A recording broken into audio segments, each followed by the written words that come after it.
Hello दोस्तों आपका हमारे YouTube चैनल में स्वागत है। दोस्तों आज आपको हम राजस्थान के सीकर जिले के रींगस नामक कस्बे से 18 किलोमीटर की दूरी पर स्थित खाटू श्याम जी मंदिर में लेकर आए हैं।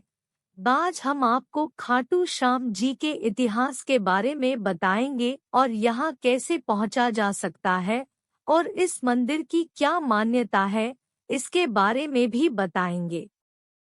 श्री खाटू श्याम जी का मंदिर हिंदुओं का एक लोकप्रिय तीर्थ स्थल है, जो कि राजस्थान के सीकर जिले में स्थित है। यह मंदिर करीब 1000 साल पुराना है। यदि आप यहां आने का प्लान बना रहे हैं, तो आप हवाई जहाज से यात्रा कर रहे हैं, तो सबसे पहले आपको जयपुर पहुंचना होगा। फिर जयपुर से आप बस या ट्रेन से रींगस नामक स्थान तक जा सकते हैं और वहां से 18 किलोमीटर की दूरी पर खाटू श्याम जी का मंदिर है। यहाँ से आप टैक्सी या ऑटो लेकर आप श्याम बाबा के दरबार तक पहुँच सकते हैं। आप ट्रेन से यात्रा कर रहे हैं तो आपको पहुंचना होगा रींगस नामक कस्बे तक। तब फिर आप रींगस से बस या ऑटो टैक्सी से श्याम मंदिर में पहुंच सकते हैं। यह रींगस नामक कस्बा सीकर जयपुर हाईवे के बीच में स्थित है। मैं एक बाइक राइड हूँ। मैंने अपनी यह यात्रा जयपुर से अपने दोस्त के साथ बाइक से की थी। राजस्थान के ऐसे ही और तीर्थ स्थलों की जानकारी के लिए हमारे चैनल को सब्सक्राइब करें। जयपुर से खाटू श्याम जी मंदिर की दूरी लगभग 80 किलोमीटर की है। जैसे ही आप मंदिर के निकट पहुंचेंगे, आपको एक सुंदर और भव्य प्रवेश द्वार देखने को मिल जाएगा। प्रवेश द्वार के आगे ही आपको प्रसाद व बाबा श्री श्याम के झंडे की दुकानें भी देखने को मिल जाएगी। मार्ग पर जो दुकानें सजी हुई होती हैं, उनकी खूबसूरती वास्तव में ही देखने लायक होती है। आइए अब हम आपको बताते हैं खाटू श्याम जी के इतिहास के बारे में। बाबा खाटू श्याम जी का संबंध महाभारत काल से बताया जाता है। यह पान पुत्र भीम के पौत्र घटोत्कच के पुत्र थे। बाबा खाटू श्याम जी का बचपन का नाम बर्बरीक था, लेकिन बाबा को श्याम नाम भगवान श्री कृष्ण ने दिया। कहा जाता है कि घटोत्कच और उनके पुत्र बर्बरीक को उनकी वीरता और शक्ति के लिए जाना जाता था।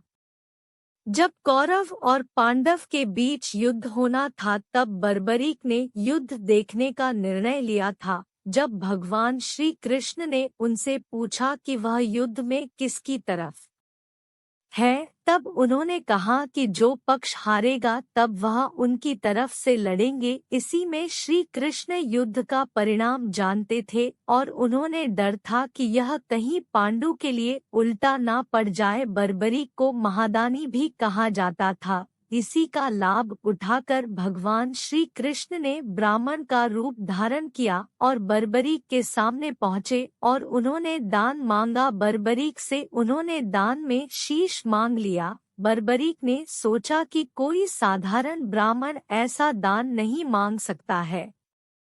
वह भगवान श्री कृष्ण की लीला समझ गए और बर्बरीक ने दान में अपना शीश दे दिया, लेकिन उन्होंने आखिरी तक अपनी आंखों से युद्ध देखने की इच्छा जाहिर की। श्री कृष्ण ने उनकी इच्छा स्वीकार करते हुए उनका सिर युद्ध वाली जगह पर एक पहाड़ी पर रख दिया। फाल्गुन माह की द्वादशी को उन्होंने अपने शीश का दान किया था, इसीलिए श्री श्याम बाबा के दरबार में फाल्गुन मास द्वादशी की को बहुत बड़ा मेला लगता है। युद्ध के बाद पांडव लड़ने लगे कि जीत का श्रेय किसको जाता है। तब बार्बरी कहते हैं, श्री कृष्ण की वजह से उन्होंने जीत हासिल की है। श्री कृष्ण इस बलिदान से काफी खुश हुए और उन्होंने कलयुग में श्याम के नाम से पूजा जाने का वरदान दिया। उनका शीश खाटू नगर में दफनाया गया, इसीलिए उन्होंने खाटू श्याम के नाम से जाना जाता है। एक गाय उसी स्थान पर आकर रोज अपने स्तनों से दूध की धारा स्वतः बहा रही थी। बाद में खुदाई के बाद वहां शीश प्रकट हुआ, जिसे कार्तिक माह की एकादशी को मंदिर में सुशोभित किया गया। यहाँ मंदिर में अत्यधिक श्रद्धालुओं की भीड़ होने के कारण कोरोना काल में वहां पर पुनर्निर्माण किया गया और मंदिर के मार्ग में रेलिंग मार्ग बनाया गया। इसी रेलिंग मार्ग द्वारा मुख्य मंदिर तक पहुंचा जाता है। मंदिर परिसर में दर्शन करने के बाद हम अब चलेंगे खाटू श्याम कुंड में। मंदिर से 500 मीटर की दूरी पर श्री श्याम कुंड स्थित है। इस कुंड के बारे में मान्यता है कि श्याम कुंड में नहाने से सारे पाप धुल जाते हैं। अगर कोई हारा हुआ हो और उसका काम ना बन रहा हो तो वह जाकर इस कुंड में स्नान करे तो बाबा श्याम हारे का सहारा बनकर उसका साथ देते हैं। इसी कुंड में श्री श्याम बाबा का सिर प्रकट हुआ था। इस कुंड में स्त्री और पुरुष दोनों स्नान करते हैं। अब हम आपको एक दूसरे छोटे से कुंड की ओर लेकर चलते हैं, जो कुंड केवल स्त्रियों के लिए ही बना हुआ है। इस कुंड की मान्यता है कि जिस स्त्री को पुत्र रत्न की प्राप्ति ना हो रही हो तो वह जाकर इस कुंड में नहा ले तो उसे पुत्र रत्न की प्राप्ति हो जाती है। पर आपको अपनी अंतरात्मा से श्याम बाबा पर विश्वास करना होगा। आज की हमारी यात्रा यहीं समाप्त होती है।